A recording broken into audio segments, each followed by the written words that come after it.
مساء الخير، أهلا وسهلا بكم في هذا المساء. ومحدثنا اليوم هو الدكتور سيف الراشد، اختصاصي الطب النفسي العائد حديثا من المملكة المتحدة للأردن. وموضوعنا هو mirtazapine for methamphetamine use disorder. It's a randomized clinical trial. تفضل دكتور سيف.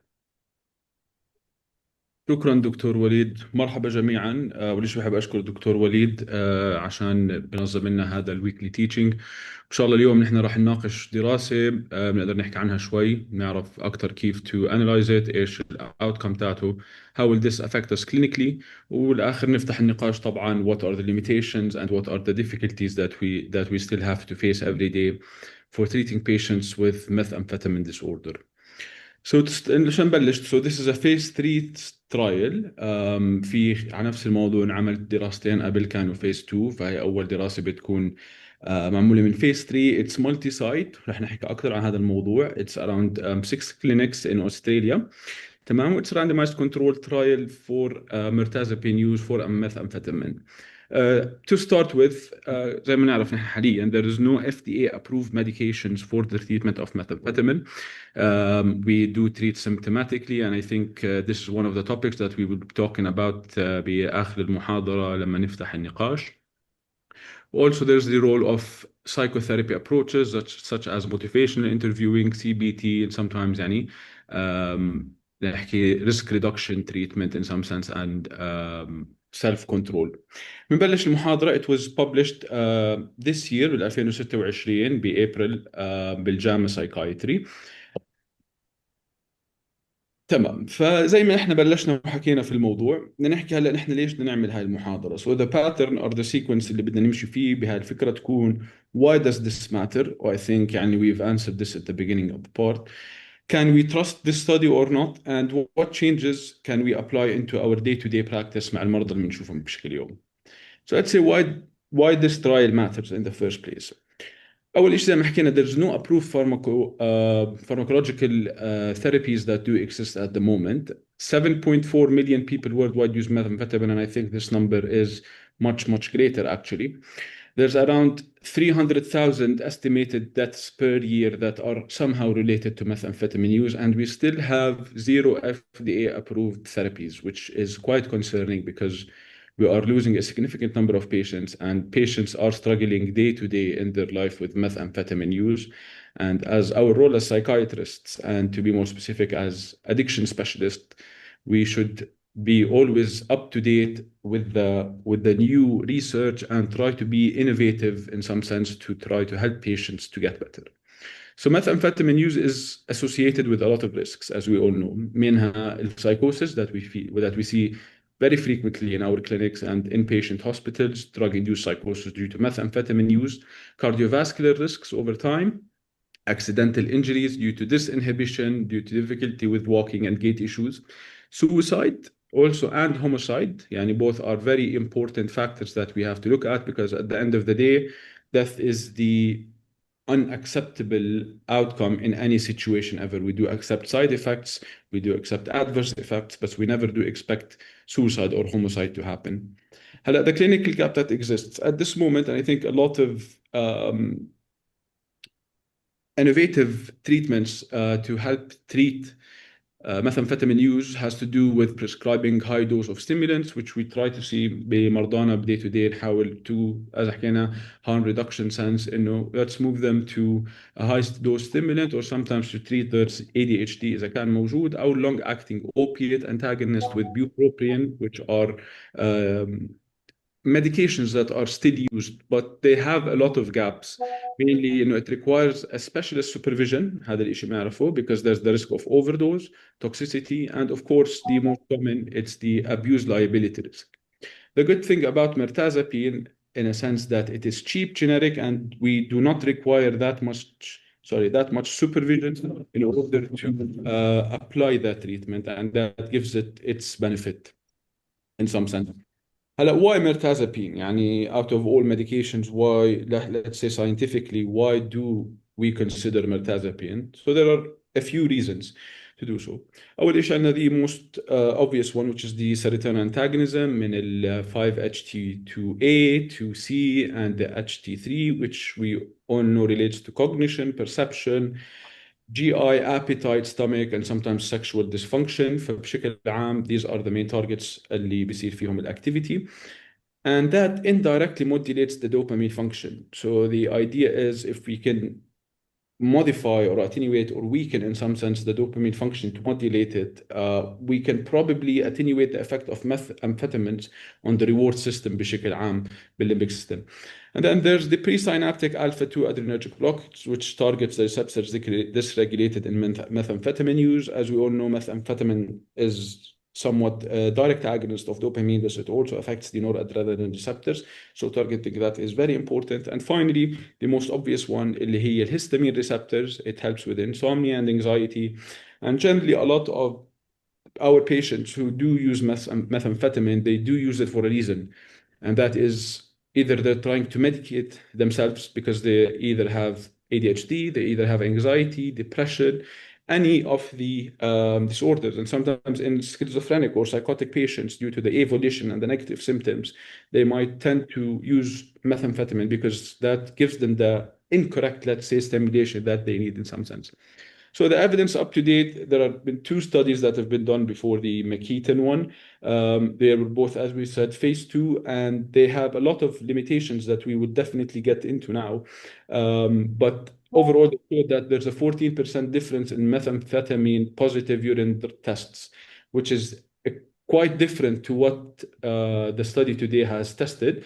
So we will talk about this at the moment and how this actually is different and how it helps. So straightforward, the design, it's a phase 3 study. So it's done phase 1, phase 2, it's done the toxicity, the significant side effects, and the major significant adverse effects. And then it's investigator-led and double-blinded, which I think is very important for such a study. Then we need to try to contain the placebo effect that is possible. And it's placebo control with parallel arm randomized controlled trial, meaning the patients were randomly selected and split into categories. The setting, as we said, it covers 6 outpatient clinics in Australia. It has to do with AOD, which is part of Turning Point. It's part of the how to, let's say, specialized centers that do mainly and clearly focus on treatment of substance use, which I've worked in one clinic as such for 1 year in my training, and I think it's great that we can offer all of this, but also there's a lot of limitations around how it's done.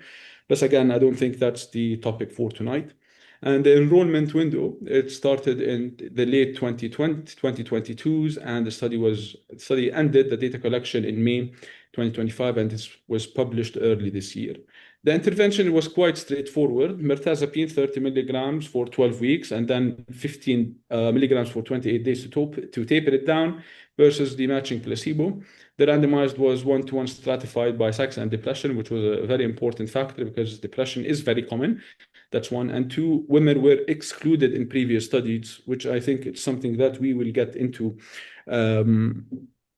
later on and talk about the differences on how it's done.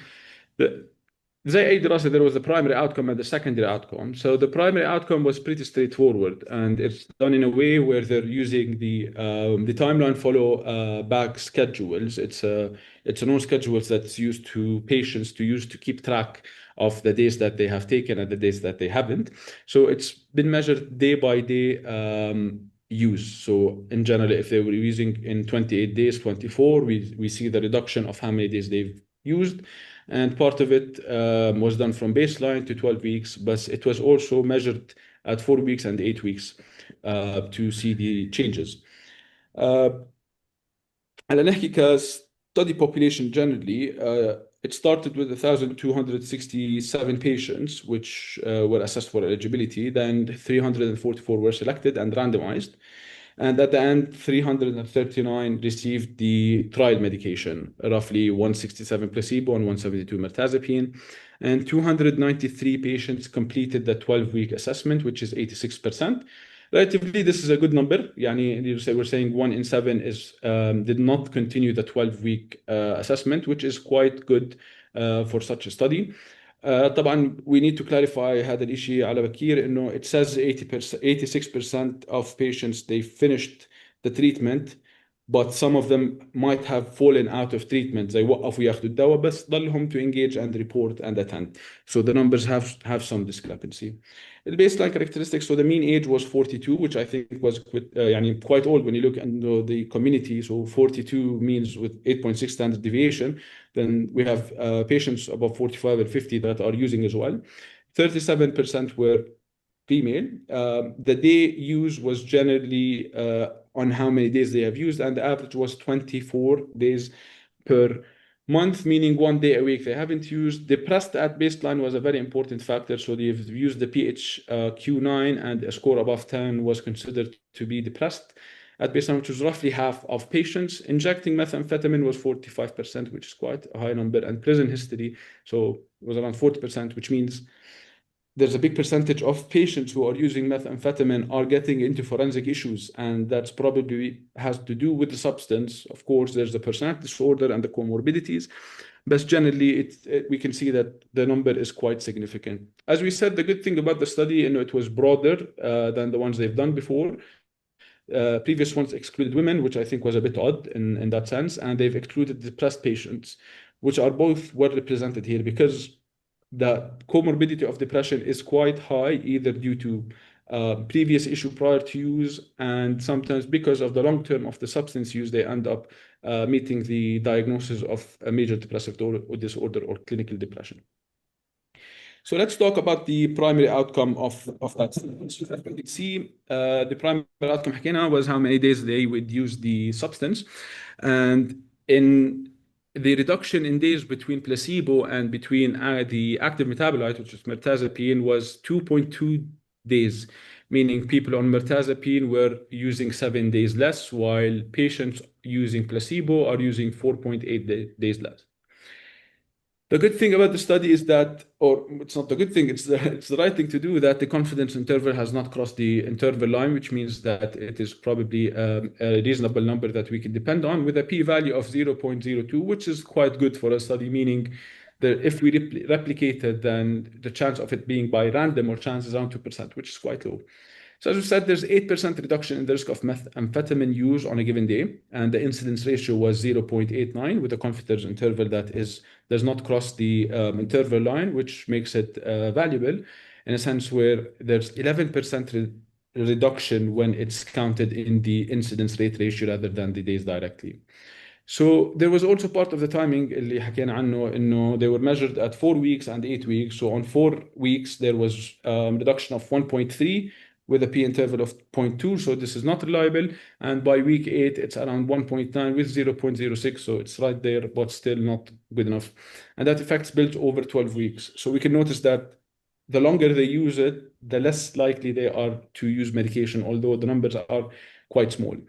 The good thing about the analysis is that it was multiple imputation sensitivity analysis and adjustment for baseline covariates, meaning it's a way to calculate statistics to eliminate all the factors, meaning the analysis of people that have dropped out, and also the analysis of people who were in the initial part of the study Both were tested and both came out that the study is reliable. So statistically, the numbers are accurate and we can somewhat rely on them. My issue with the study, which is, again, we will talk about the limitations, were the secondary endpoints. So the secondary endpoints were measured in quite a few different things. So one was the meth negative oral fluid samples. It was with active treatment, so 1.3% less. But as we can see, all the p-values are above what we would expect of a p-value. So those numbers cannot be relied on. And also we can see that the confidence interval in all crosses the interval line. So it loses the variability of saying that this actually has a direct impact. In depression, we can see there's a small reduction in PHQ-9. In insomnia, also small reduction with the AI S5 score. HIV risky behavior was reduced, and the quality of life, when measured by the EQ-5D utility, was up by 0.9%. Again, those numbers are not reliable. We cannot use them, and we cannot use them as evidence. So this is part of the limitation that we'll be talking about. So as we can see, the depressed subgroup signal. So among the 49 participants depressed at baseline, insomnia improved more with mirtazapine. So it's 1.2, and it right there crosses the interval line with a good p-value. So this means that it actually helps with insomnia, as we can see in the numbers, and it can be used to help patients also sleep well overnight. Now, let's talk about the safety and the tolerability in general. So what were the side effects that were reported or noticed? So one, we can see it's the drowsiness. So around 47% of patients, they reported some drowsiness, while it was 1/3 in the placebo group. And then we can see that the weight gain, 10% reported weight gain, were 3% in the placebo group. And at the end, the discontinuation due to adverse side effects were 23% in total with mirtazapine and 15% with placebo. So patients on mirtazapine were more likely to have this adverse effects, and they discontinue because of this adverse effect. And it's around 1.5 times higher than the placebo, which is something that we would expect. Generally, in the study, around 90% to 85% compared to the placebo, patients complained of adverse events, meaning they have complained of any side effect whatsoever. And this is a very big list of things that you can easily tick off. The most common one that had a p-value of 0.001, which is very significant, is nervous system disorders, which is 65% to 47%. Now, I was curious, what did they mean by nervous system disorders? Because it doesn't just make sense إنه نحكي إنه it's a nervous system disorder. So in the study, they did not mention it, but I researched more, and it has to do with anything that is related to the nervous system.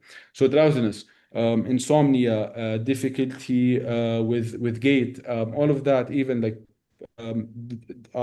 anything that has to do with vision, with the perception, was considered part of the nervous system disorder, which is quite significant. But as we can see that it is higher in the mirtazapine group. Any serious adverse effects were quite low. So it was actually lower with mirtazapine that patients complained of adverse events, meaning they are significant side effects that are very difficult and they're quite concerning. And with the suicide risk, we can see that it's quite similar in that sense. So there's no concern with increased risk of suicide in using. Now I think we come to the important part of the study, the strength and its strengths and its limitations. So the good thing about the study that it is a real-world routine clinical practice setting. It has 6 government AOD clinics, meaning it was done in the real time, in routine clinic practicing, not anything special, just our day in, day out practice in 6 different government sites. It was broad inclusive population. So as we said, previous studies did not include women or depressed patients, and they were quite well represented in the study, which is again very important. Women should be included because they are half of the population, and the depressed patients, they are very common. And if you are trying to exclude patients with depression, then there's quite a significant number that you cannot rely on.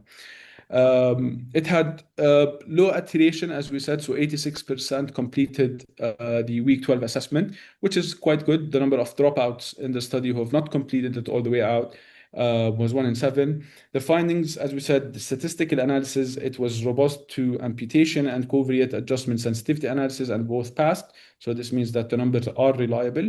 And finally, it is an investigator-led, publicly funded study. So there is no big pharma funding the study or any money coming from funding. It was more of a grant that was given to the researchers to use in order to do that study properly. So that is very reliable, and it's quite important because there's generally no biases towards skewing the data in the favor of mirtazapine. Now we can talk about the limitations in this study, which is quite a few. So first of all, we have the effect size that was diluted versus phase two. So in phase two, we said that the risk reduction was around 14%, while in this study it was 8%. Now, obviously, you might expect a drop because in this study it was a much bigger population and the number of patients were around 330, while in the first two studies they were around 60 and the next one was 120. So the bigger the number, probably the more accurate the data will be. The poor medication adherence. So that was something that is a big limitation, but then again, that itself, it's not a reliable factor. And let me explain why. So the way they measure medication adherence is using the MEMS cap data, which is basically is that it calculates the amount of times the cap with the medications has been opened. Now, 52% of the days it was not. And that could be for very reasons. One, patients actually are not taking the medications. Patient kept it open for the next day and they forgot to close it, or patient took out the medication for the next day and it was somewhere else. So that's reliable. Also, the patient can open it and then just throw the tablet away, not take the medication. So it's quite not accurate in the way we calculate. And as we said, they use the time flow schedule that helped them actually to try to figure out both in the same sense. High discontinuation, so 25% overall, they discontinued the treatment, and 28% was in the mirtazapine arm.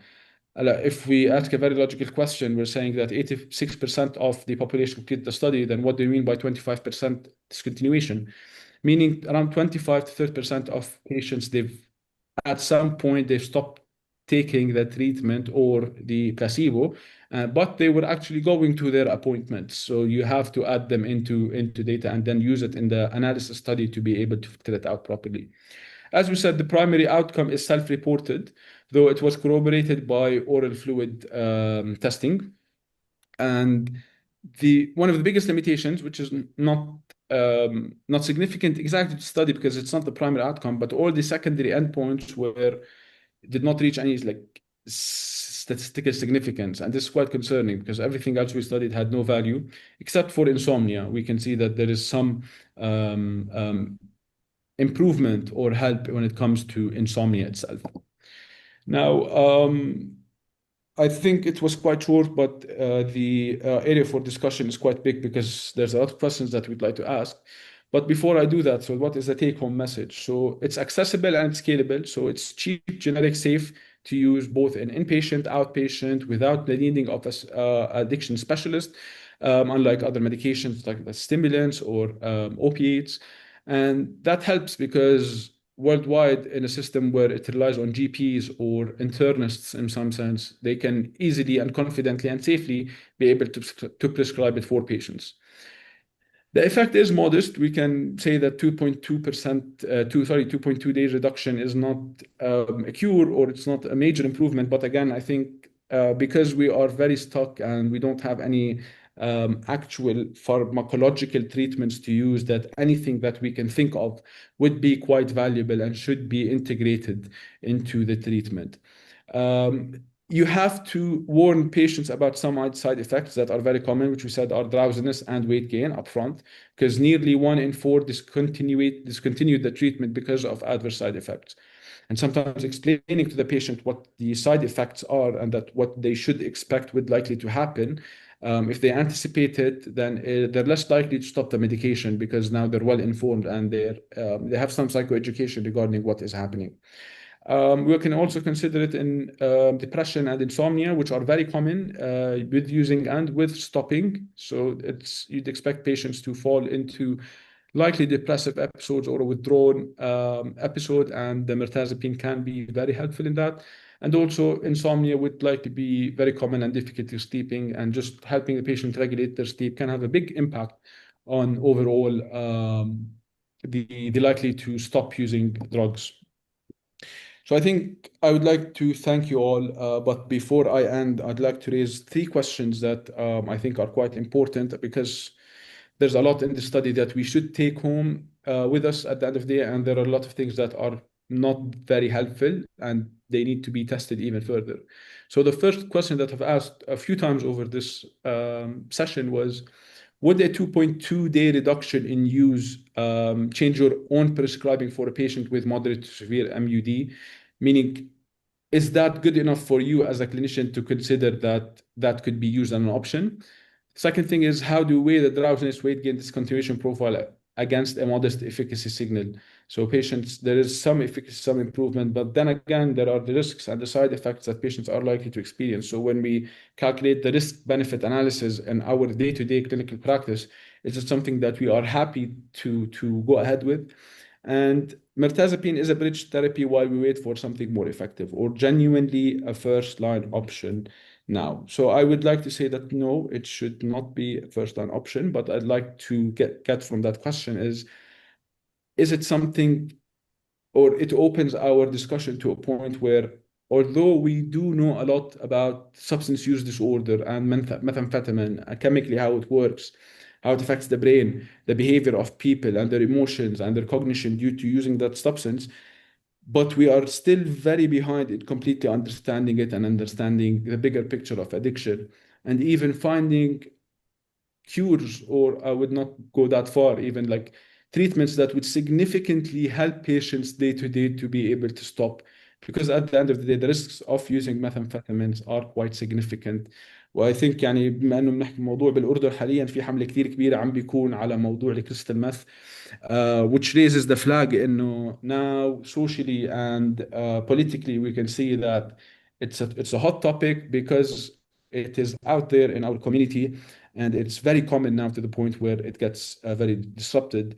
But that would bring me back to a point where if Dr. وليد بتذكر, we had a meeting maybe in 2021 with a group of people talking about what is happening. And we raised the flag to others that we are now seeing more crystal meth use and methamphetamine use in our day-to-day, which was something that we've never seen. And then suddenly we started seeing patients coming in during the initial part of COVID using crystal meth and amphetamines. And we said at that time quite clearly that this needs to be taken seriously now and something effective needs to be done. بس I guess دكتور وليد ما حد سمعنا, وهينا بعد 5 سنين بنواجه مشكلة كبيرة في المجتمع مع هذا الموضوع. Thank you. أنا بحب أفتح الدiscussion للstudy هاي. Will we use this substance, will we use this mirtazapine for our patients now, or is it something that we don't think would be helpful? Thank you. شكرا جزيلا دكتور سيف على هذا العرض الرائع. الحقيقة هو موضوع مهم، وأنا هذه الورقة يعني شعرت بأنه أخيرا there are things happening. There are people who are thinking about managing amphetamines, especially methamphetamine, because we always face the problem of what to do.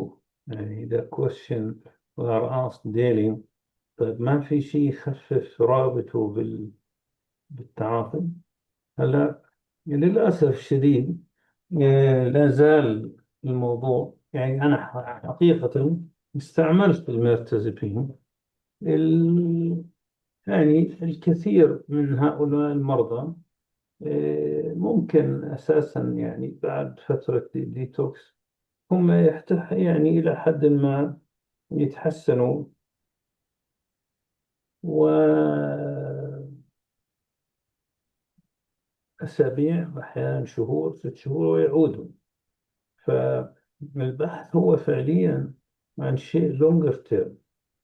صحيح أنه مثل هاي الستدي is the shorter one, 12 weeks is not enough, but at least it's a starting point where people would be encouraged to do more studies and show whether mirtazapine or other medication that could help. Yes, we do have things like naltrexone, Suboxone, whatever, for opiates and alcohol.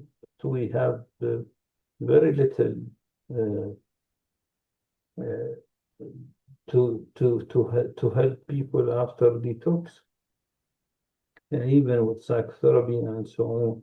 And things what happen in the study, like the unexplained, I'm sure some of these patients and he opened took 3 tablets in one day.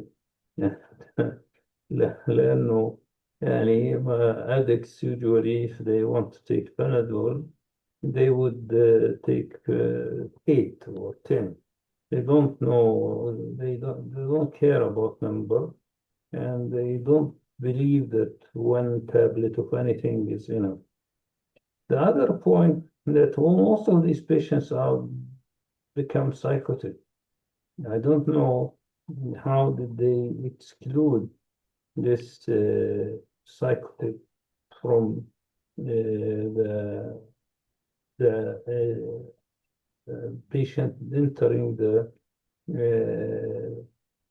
study, because if they are psychotic, very unlikely they will be on mirtazapine alone.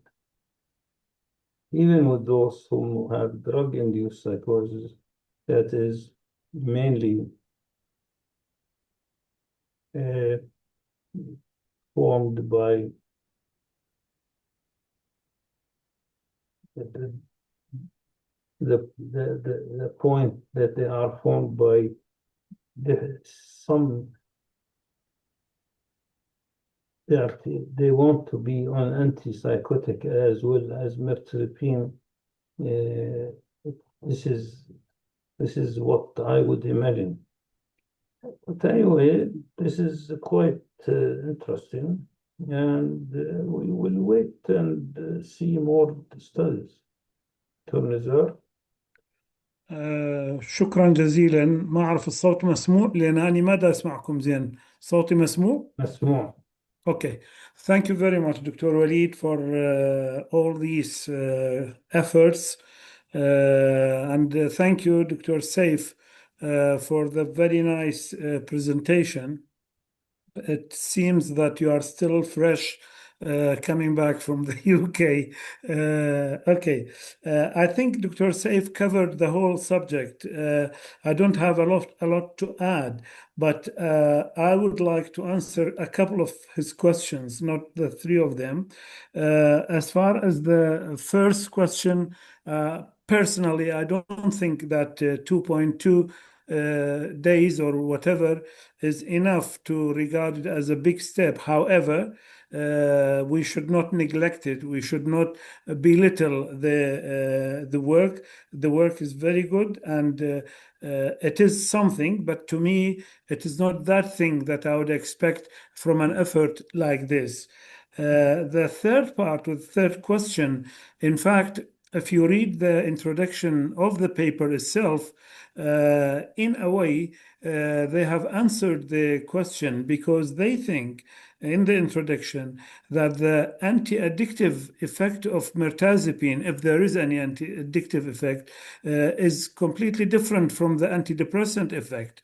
And they relate that to the effect on 5-hydroxytryptamine 2A receptors, and also on the effect on the reward system. So probably, we don't know, probably in the future, a higher dose or some modification or a longer period of treatment might be useful to really help those patients. This is as far as the work is concerned. As far as the mirtazapine itself, I've used it on a lot of my patients, especially elderly patients, because it's very nice. All those elderly patients have problems with their sleep. and also depressed people who stopped eating and they develop the cachexia and so on. It's highly effective on them. But one problem with it is that you cannot come off it easily. Mirtazapine by itself has withdrawal symptoms. Therefore, the discontinuation symptoms needs to be taken into consideration, and we have to concentrate on that. The last point is the attitude of the countries, including Jordan, Syria, Iraq, and maybe other countries, Lebanon, and so on. It has changed a bit towards this substance use and addiction in general. It seems to me with the political changes in Syria, those countries are nowadays more serious in fighting this problem. And as far as Iraq is concerned, I could talk about it. They are much more serious than other countries. And now they have taken that they have taken into consideration creation of rehabilitation centers in all the governorates. In my area, unfortunately, they haven't applied it yet, but it is in the pipeline. So I think this idea of changing the attitude towards this problem is very good, and maybe it will give good results in the future. And thank you again for the presentation. Thank you, Doctor. دكتور أمين. مساء الخير. شكرا دكتور وليد، شكرا دكتور سيف على المحاضرة. الحقيقة أنه البيبر جيد جدا يعني، ولكن في بعض المواضيع يعني أنا بحب أحكي فيها. أنا بعمل في السايكوسيس يعني غالبا، وبذكر في عدة مرات كانوا الأهل يعني يروحوا على الجامعة وين أولادهم بيدرسوا ويجيبون إياهم وعندهم سايكوسيس. ومن الهيستوري كنا يعني نتأكد إنهم بأخذوا الأمفيتامين. طبعا هناك في عدة synthetic kind of products في الماركت، وأغلبيته بيكون illegal وبيكون زي ما تقول يعني بيجيبوه أونلاين، مثل الميث والكريستال والآيس والسبيد والأنجل داست وأشياء غريبة جدا. ولكن الحقيقة إنه هذول الجروب من البيشنت وأغلبيتهم بيكونوا يانج، يعني هم بيعرفوا بالضبط على إيش بدوروا، يعني what they are looking for taking these products. طبعا هم كستودنتس ممكن يفكروا إنهم بيحسنوا الاليرتنس والكونسنتريشن وبصير عندهم الريزلتس في الإكزامز better. They reduce the appetite, they lose weight, and they feel happy يعني of taking that kind of products.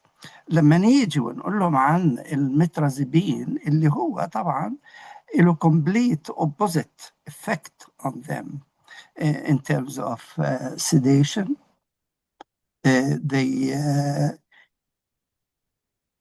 أنا مش عارف كيف حيقبلوا الموضوع، يعني هل they are fully aware of the adverse effect of the metrazibine to accept to take them as a treatment for the methamphetamine use disorder. This is one thing. يعني الاستدي الحقيقة وضحت إنه الدايز اللي حكيت عنهم حضرتك يعني بالنسبة للأبستيلنس 2.2 days of not taking the crystal أو الميثامفيتامين. طيب وبعدين هل في شيء بيحصل بعد ذلك؟ يعني أنا بشوف الموضوع إنه لو إحنا نفكر في أسلوب آخر زي موضوع مثلا الCBT أو الكيررز أسسمنت أو الفاميلي انفولفمنت انترفنشن، هاي بيكون في لها تأثير أكبر من حكاية الهاد. أنا شفت عدة حالات يعني في young people psychotic الحقيقة بعد ما ياخذوا ال ADHD medication. يعني في young individuals بيروحوا على الجامعة وعندهم ADHD، بياخذوا هذا وبعدين بيرجعوا سايكوتيك. فطبعا أنا من خلال my intervention بنستوب completely the amphetamine، سواء كان ديسلكسمفيتامين أو the others، و replace them on SSRI. يعني السيرترالين، أنا شفت السيرترالين مثلا تعمل كويس جدا في هذا الموضوع، يعني لها تأثير إيجابي كريبليسمنت to the ميثايلفينيديت في ال ADHD. لكن اللي بيحصل أنا زي ما يعني بذكر في عدة حالات إنه الانديفيدوال لما يصير كويس وبيرجعوا على اليونيفرسيتي بصيروا يطالبوا كمان مرة في الميثايلفينيديت. هاي في سايد افكت كبيرة في الموضوع. يعني مش بس حكاية الريبليسمنت في الثيرابي، كمان في حكاية السويسايد. يعني أعتقد لازم نكون ماخذين بالنا من الموضوع هذا. والكارديوفاسكولار بروبلمز، تاكيكارديا مرات بتكون ماليجنانت at that extent، يعني ممكن تعمل كارديوفاسكولار اكسيدنتس. ولكن الدراسة جيدة يعني كبداية لننظر للموضوع بشكل أوسع. شكرا جزيلا. شكرا دكتور أمين. أي من الحضور عنده أي تعليق الأخير لك دكتور سيف؟ ثانك يو دكتور وليد، وثانك يو الدكاترة على الجريت انسايت اللي حكيناه فيه اليوم. واي ثينك يعني 2.2 is better than nothing, but still 2.2 is quite significantly nothing. يعني and it gets back to the point that as much as we know and understand and have research and have evidence, we are still very behind. And I think يعني أنا بتمنى الرسالة تكون من المحاضرة للجميع إنه ما نستخدم هذا الإشي كنيأس من الموضوع, rather than motivating thing to push us to try to be more innovative and more creative with treating our clients and deeply understanding the root of why they are using and trying to solve that. بس بتمنى انه تكونوا استفدتوا اليوم وثانك يو على الحضور للجميع. شكرا شكرا دكتور وليد. شكرا جزيلا دكتور سيف. نلقاكم إن شاء الله الثلاثاء القادم. تصبحون على خير. مع مع السلامة. السلامة.